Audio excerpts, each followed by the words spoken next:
Queridos amigos, sejam bem-vindos ao canal Videira Espírita. Meu nome é Cristina Brito e este é o programa O Evangelho segundo o Espiritismo, projeto 15 minutos. Aqui vemos diariamente a terceira obra da codificação espírita, o Evangelho segundo o Espiritismo. Atualmente estamos já na parte final do capítulo 1 e hoje nós vamos ver o item 10, que é uma mensagem, não é? Essa última parte do capítulo é Instruções dos Espíritos. Ontem nós vimos a mensagem de um espírito israelita e hoje nós vamos ver uma mensagem cheia, repleta, encharcada de sentimento, de exortação. É uma mensagem que nos enche da energia mais pura. Realmente, quando acredito que no final, depois vocês me contem.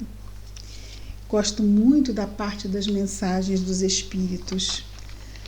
Realmente é uma recarga mental, emocional, espiritual, tudo. Essa mensagem do item 10 é do espírito Fenelon.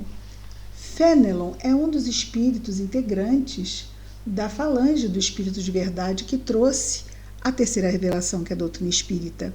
Fenelon desencarnou como Fenelon em 1715.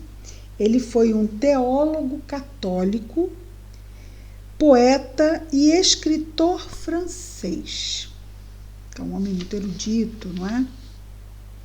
E antes de nós vermos a mensagem, porque nós queremos ler a mensagem sem ter que explicar, portanto, vamos explicar exatamente para não perdermos o tom da emoção da mensagem.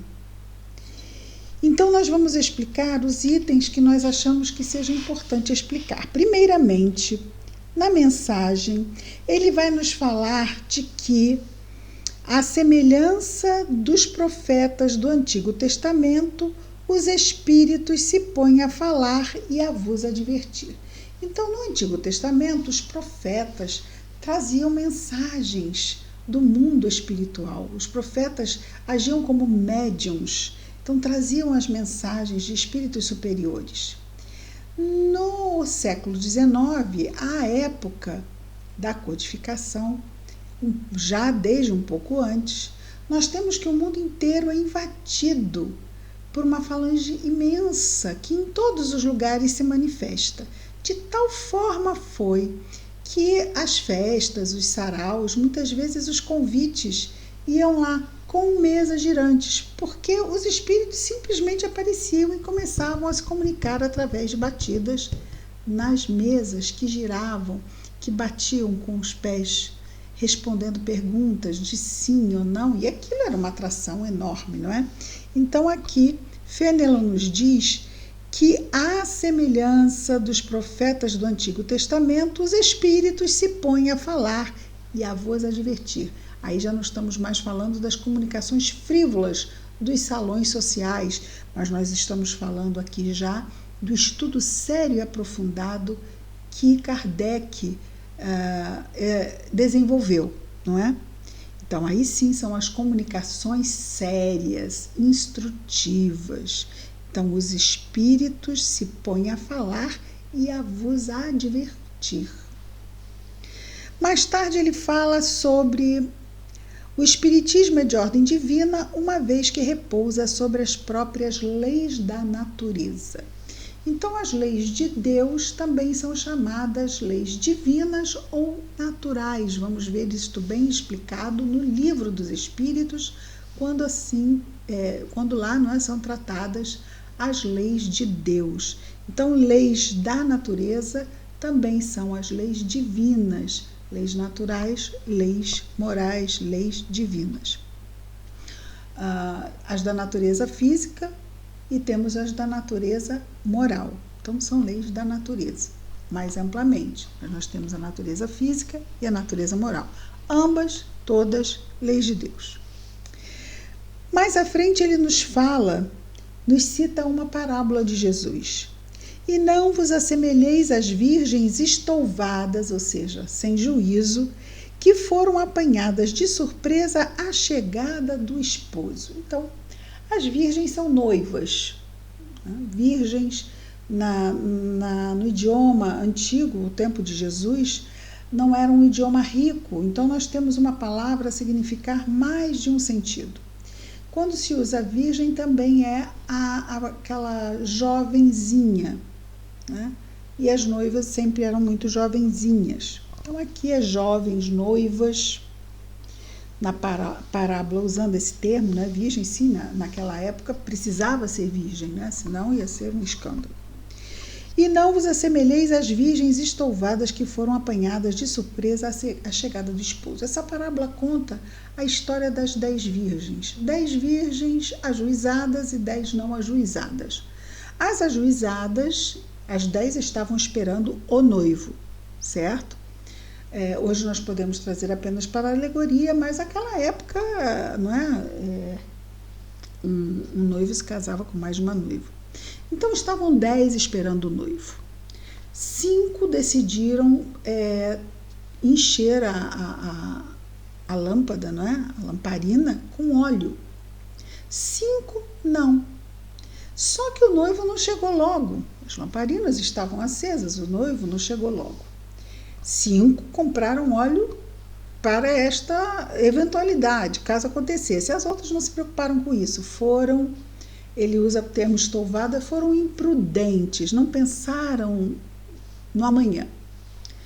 E aí o noivo chega tarde da noite. Quando ele chega, elas estão todas as 10 dormindo, elas acordam, as prudentes vão lá receber o noivo e entram com ele para o lugar da cerimônia. As sem juízo pedem óleo para as prudentes e as prudentes dizem, não, nós vamos dar óleo para vocês porque nós podemos precisar, pode ser que nos falte, então vão vocês atrás lá do óleo que vocês não providenciaram, que comprem. E elas lá saíram a comprar. Quando elas voltaram, as portas já estavam fechadas. As 5 batem à porta e o noivo vem receber e diz a elas que não as conhece e as manda embora. Essa é a parábola das 10 virgens. Então, quando nós falarmos, já sabemos a parábola. Por fim, a última indicação que a gente queria trazer, ele chega na parte final e diz: São Bernardos modernos. Quem foi São Bernardo? São Bernardo, um santo católico, que desencarnou em 1100, vamos ver aqui, 1100 e alguma coisa, ou seja, no século XII. Ele desencarnou no século XII. Ele era filho de uma família rica.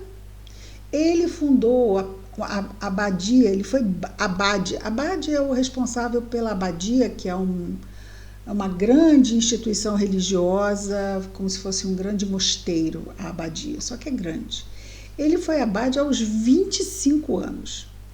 A sua abadia chegou a ter 700 frades, era conhecida em toda a Europa. Ele tinha um verbo que convertia as pessoas, era um verbo muito cheio de conhecimento, de amor.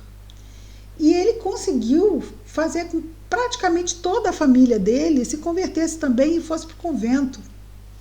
Realmente ele tinha assim, uma capacidade de levar entendimento às pessoas e de fazer com que as pessoas se apaixonassem pelo Evangelho, assim como ele era um apaixonado pelo Evangelho. Esse é São Bernardo. Se quiserem procurar, eu gostei muito de conhecer lá a sua vida. Era uma pessoa extremamente respeitada, virtuosíssimo.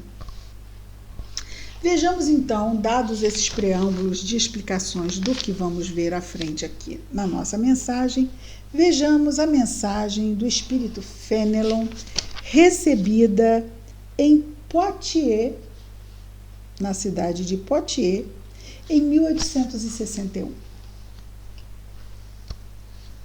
Um dia Deus, na sua caridade inesgotável, permitiu ao homem ver a verdade e dissipar as trevas.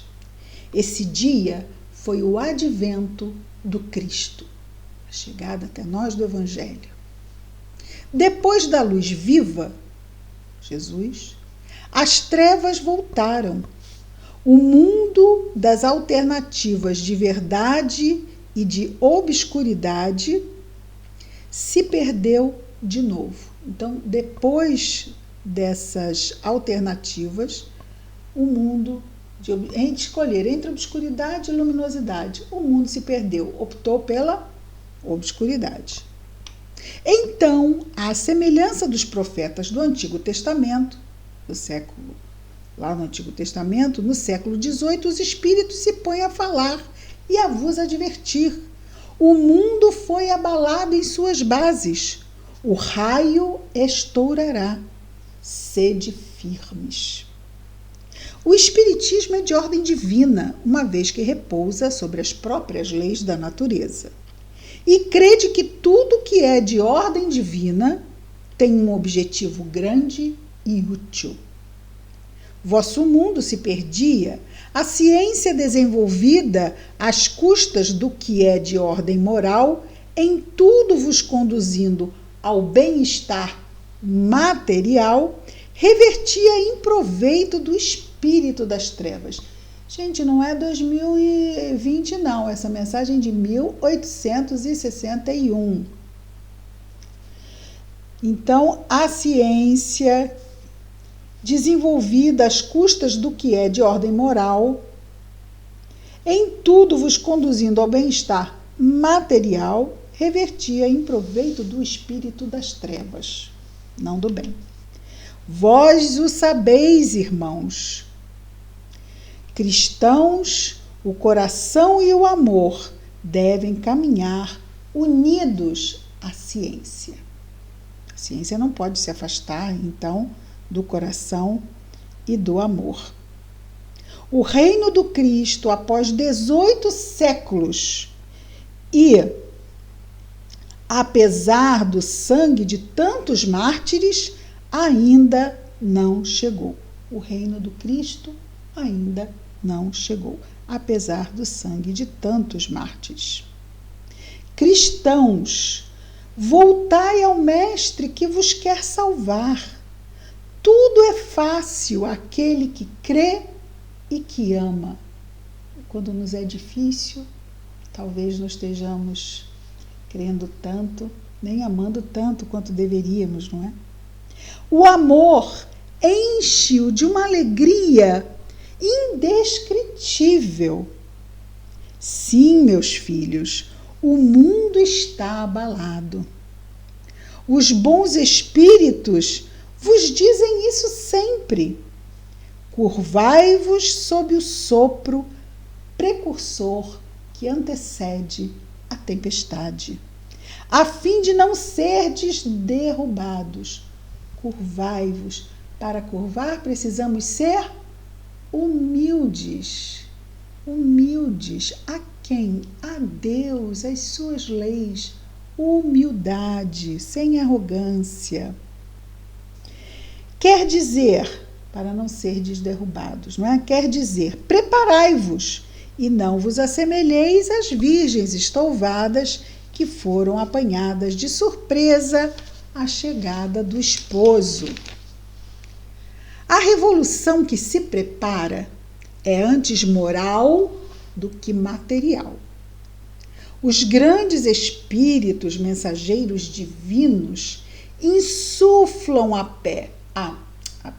insuflam a fé. Insuflam o quê? Através da intuição. Mas para isso precisamos estar bem sintonizados para sentir essa intuição deles de nos insuflar aí a fé, para que tenhamos fé.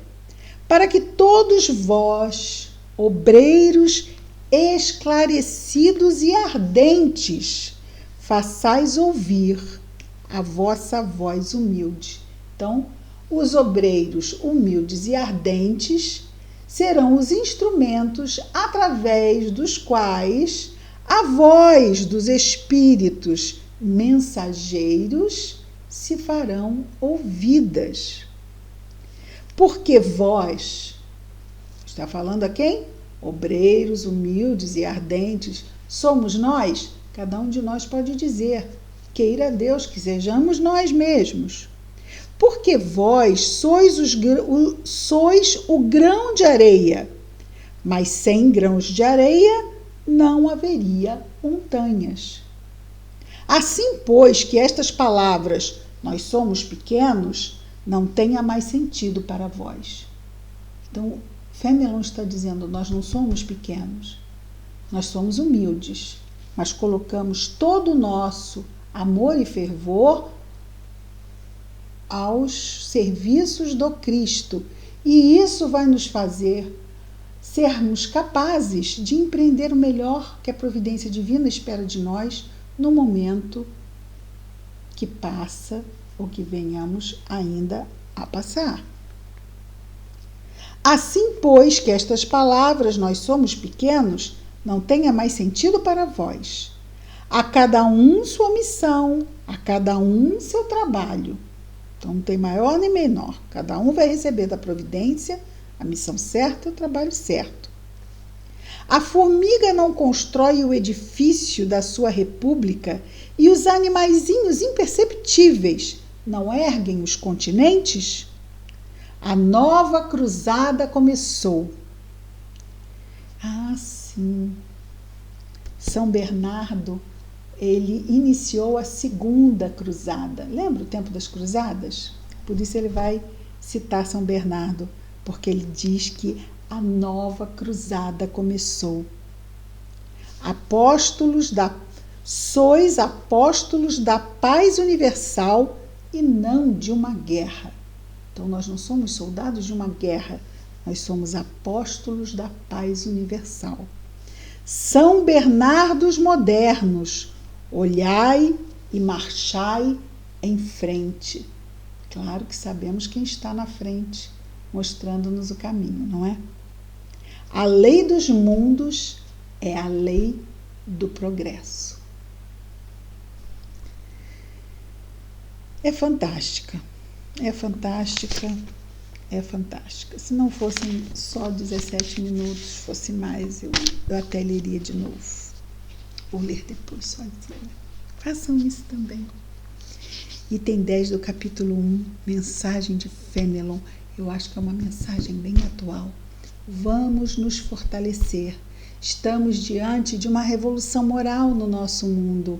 Sejamos nós, os São Bernardos modernos, que Fenelon nos convida a ser. Até amanhã, com mais um programa, o Evangelho segundo o Espiritismo. Projeto 15 minutos. Muita paz a todos.